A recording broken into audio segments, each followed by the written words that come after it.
So if you've been following us enough here on the Law Live Audio Wrestling, you know that we like to talk a lot of things, not just pro wrestling.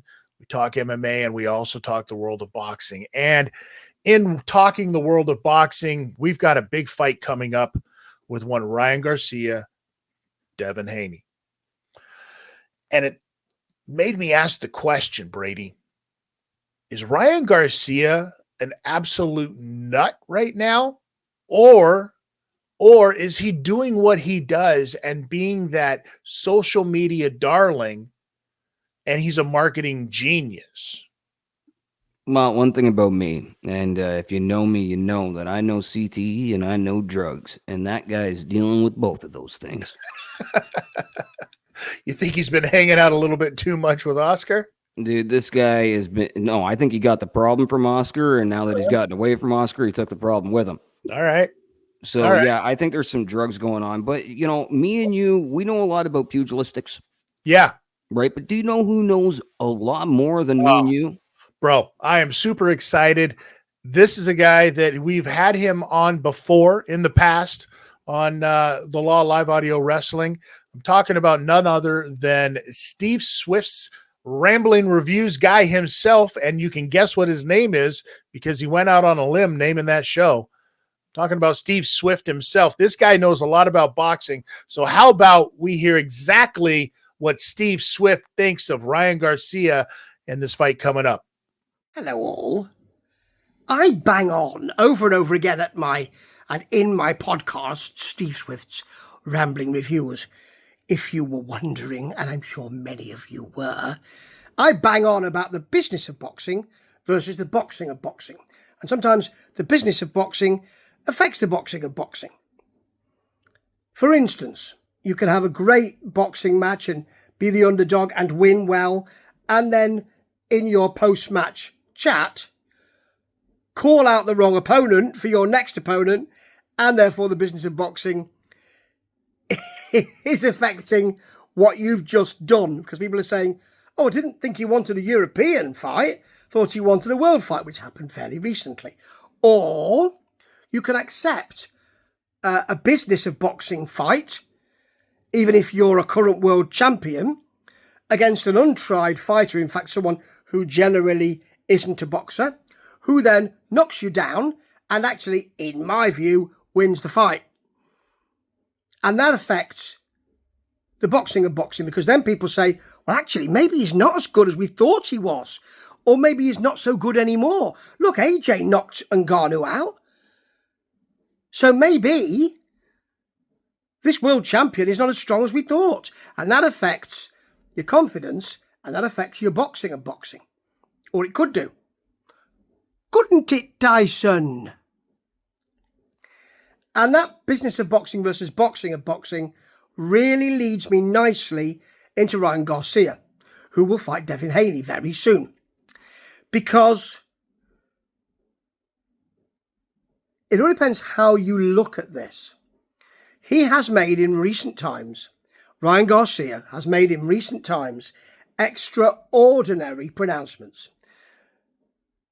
For instance, talking about Logan Paul, Jake Paul's brother, cousin, saying that he's a Satan worshipper, allegedly, and that people shouldn't drink his energy drink. He's also made overtures to MMA fighters to fight him. He's also said that he was kidnapped by the Illuminati recently.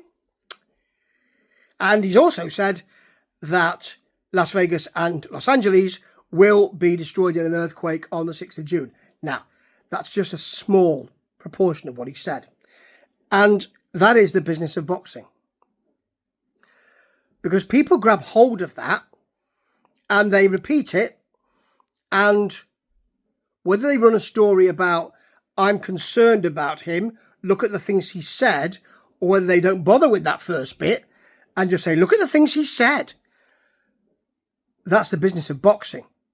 Because that puts bums on seats, puts hands in wallets, puts pay-per-view buys in. And I personally have a real concern for Ryan Garcia's mental health. particularly when you consider that he has opened up about some issues around abuse in his much younger life. I have a concern about all of that. I have a concern about opening yourself up, whether it's done because you're growing up among the flash bulbs and the hoopla of boxing, or whether you're thinking this will certainly bring people to the fight. I don't know. But I worry about it. And it's being repeated over and over again because it's extraordinary what's being said. It's extraordinary. And if we view it as the business of boxing and the brand of Ryan Garcia,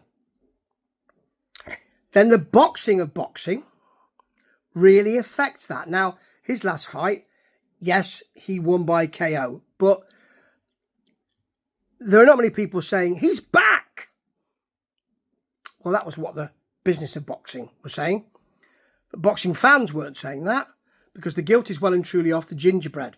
And that's because of a man called Gervonta Tank Davis. Clue is in the sobriquet. Sobriquet. Yes, I use that word. The clue is in that sobriquet, Tank. Because they fought fairly recently. And Ryan Garcia was known as the hip young gunslinger. The one who fired people out of there. The ones who breezed through people, knocking them out. And he was knocked down in the second. And then didn't get up from a body shot in the seventh. And there are people who have said, one in particular, well, he got up just after the count of 10. If he could get up at 11, why couldn't he get up at 9? And there is that feel of no mas, of quitting.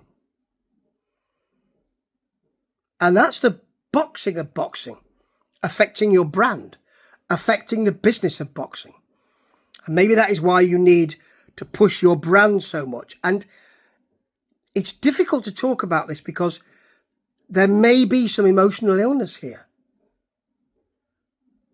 But if we're saying that this is even if this is genuine emotional illness and it's been wrapped up with the business of boxing, then it's been pushed because the boxing of boxing isn't what Ryan Garcia is best known for now. Well, it isn't, is it? Who is talking about his boxing? Is anybody talking about his boxing? And whilst I'm talking about Ryan Garcia, the thunder is rolling in. My word. But are people talking about his boxing or are people talking about his branding? I suspect it's the second of the two. That's because he needs to prove himself as a boxer again. Because quitting, and I personally don't have that view. I mean, I watched Gill versus Barrett on Saturday.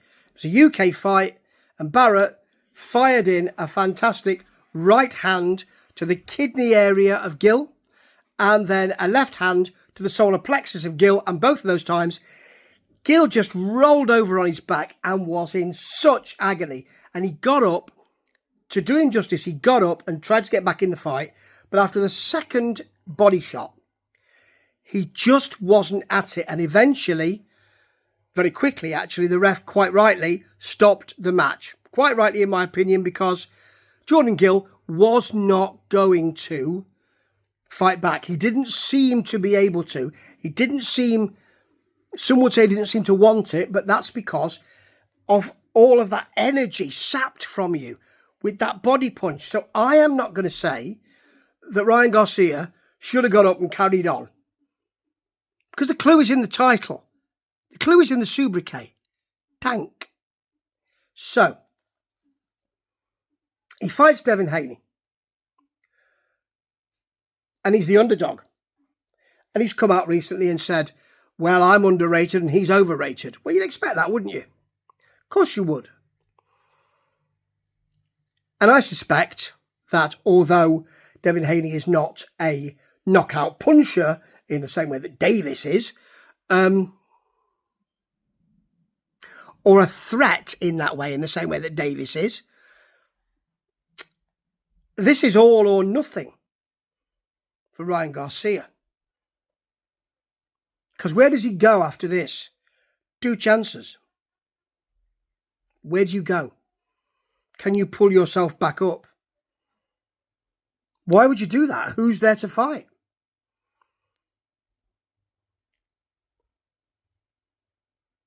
So it'll be a very interesting fight.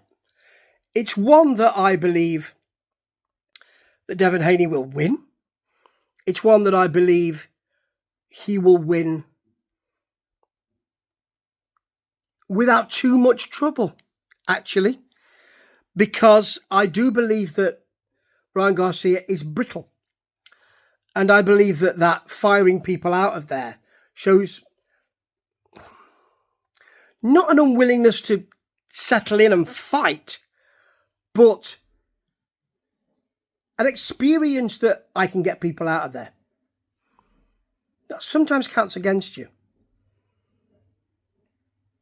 It's going to be a great fight. There is a lot at stake. That's the business of boxing, isn't it? That's going to put bums on seats, isn't it?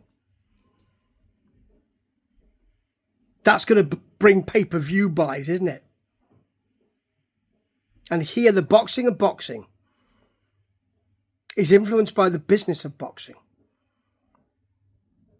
And in this little segment, I've talked about the business of boxing a lot more than the boxing of boxing. Why? Because there's a lot more of that to talk about. It'll be an interesting fight, but not for the boxing of boxing, but the business of boxing, for the emotion of boxing. And sometimes with the roll-up hoopla of boxing, that's so close to the boxing of boxing. And I hope the boxing is good. I hope it's great. But I suspect we've already seen the action before anybody gets in the ring. Ta-ta. And thank you to our own personal Swifty. This is the Law Live Audio Wrestling. And man, yeah, Steve, I think laid it out perfectly. Outside of, let me just put this this little tidbit back onto this thing. If you didn't see the beginning of the video, drugs are involved, CTE's involved, and a hell of a really good boxing skill. I mean, do you need more than that, it seems? I don't know. No. I guess we'll find out. It's up to you, people. Leave us a comment, like it, share it, tell everybody what you thought. Give it a dislike. I dare you. Go ahead. No, don't do that. Don't do that. Okay. Wait, don't do that then. Listen, I'm Chris. He's Brady. This is the Law Live Audio Wrestling. Thank you so much for watching this. We'll catch you on the next one. Talk to you.